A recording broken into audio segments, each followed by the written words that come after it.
મજામાં છો ને?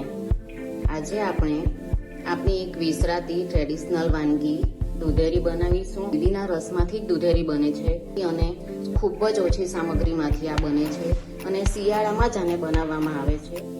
અમારે ત્યાં તો ઉત્તરાયણ પર દૂધેરી બને જ છે અને શેરડીનો રસ તમે લાવો ને તો તરત જ બનાવવાની, કાં તો તમે જ્યારે બનાવવાના હો ને ત્યારે જ રસ લાવવાનો, નહીં તો આપણો રસ કાળો પડી જાય. 4 લીટર રસ લીધો છે શેરડીનો, એને મેં ગાળી લીધો છે અને દૂધ મારે 1 લીટર અને 360 ml છે. ચોખાનો લોટ 500 લીધો છે, 500 ગ્રામ છે ચોખાનો લોટ અને ખસખસ છે 1 ચમચી અને 5-6 લવિંગ, 1 ચમચી વરિયાળી અને નાનો ટુકડો તજનો અને પીસી લીધું છે અને પાવડર બનાવ્યું છે. ને આપણે ફૂલ ફ્લેમ પર જ ગેસ પર મૂકવાનું છે અત્યારે. અને આ રીતે મેં થાળી પર ઘી પણ લગાવી દીધું છે આગળથી જ, અને ઘી લગાવીને મૂકવાનું. આપણે ફૂલ આંચ પર જ એને રાખવાનો છે રસ. એની ઉપર જે ફીણ જે છરી કેવું ને તે આવશે તેને આપણે કાઢી લેવાનું છે. આ દૂધને ગરમ નથી કરવાનું, આપણે ઠંડુ જ રાખવાનું છે. ઠંડુ જ, અને તમે ગરમ હોય તો એને ઠંડુ કરીને લેવાનું. એમાં આપણે આ ચોખાનો લોટ થોડો કરીને મિક્સ કરવાનો. ચોખાનો લોટ ચાળી લીધો છે, બધો લોટ આપણે દૂધમાં મિક્સ કરી લઈશું. ચોખાનો લોટ અને દૂધ એકદમ સરસ મિક્સ થઈ ગયું છે. આપણે રસમાંથી છારી કરી લઈએ. જુઓ, આ રસના ઉપર આ કેટલી બધી છારી આવી ગઈ છે, એને આપણે કાઢી લેવાની.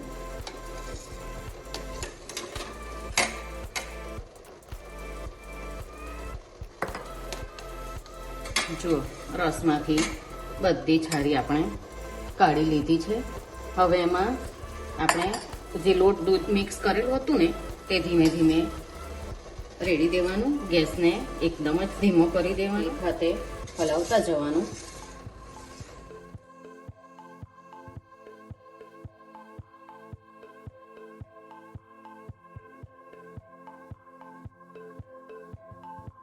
બધું જ આપણે મિક્સ કરી લીધું છે. હવે એને સતત હલાવતા રહેવાનું. સ્લો ટુ મીડિયમ આંચ પર જ આપણે એને કરવાનું છે અને સતત હલાવતા રહેવાનું. સ્વીટ વધારે જોઈતું હોય તો તમારો શેરડીનો રસ કેવો છે ને તે પર તમે લોટ અને દૂધના ભાગની 4-5 ચમચી ખાંડ લઈ શકો. 30 મિનિટ થઈ ગઈ છે. જુઓ, એકદમ આપણું મિશ્રણ એકદમ ઘટ્ટ છે.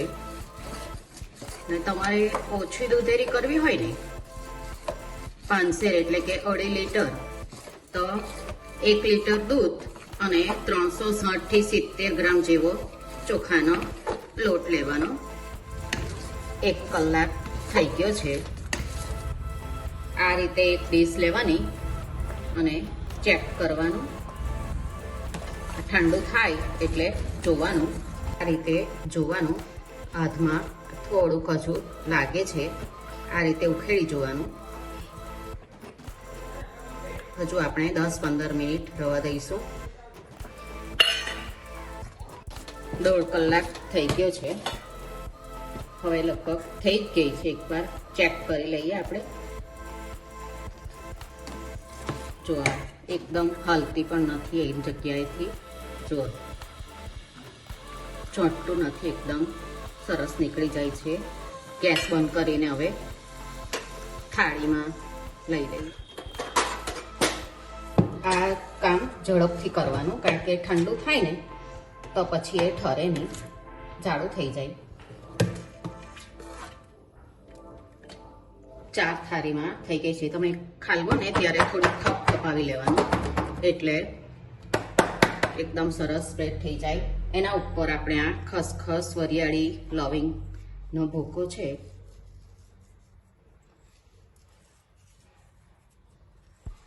હવે આને આપણે 2-3 કલાક માટે ઠરવા દઈશું.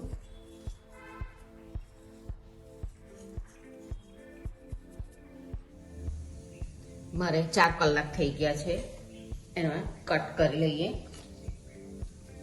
તમે જે રીતના કાપા પાડવા માંગો તે રીતના પાડવાના.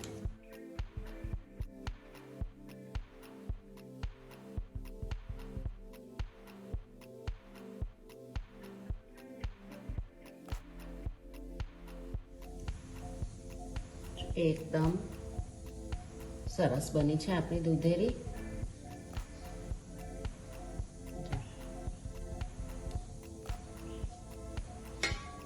આપણે બધા કટ કરી લઈએ. જો આ એક થાળી મેં કાપી લીધી છે. જો કેટલા સરસ પીસ પડ્યા છે, એકદમ સરસ. તમે પણ શેરડીના રસમાંથી આ રીતે બનાવજો અને મને કહેજો કે તમને કેવી લાગી દૂધેરી. આપણે પાછા મળીશું બીજી રેસીપી સાથે. આવજો.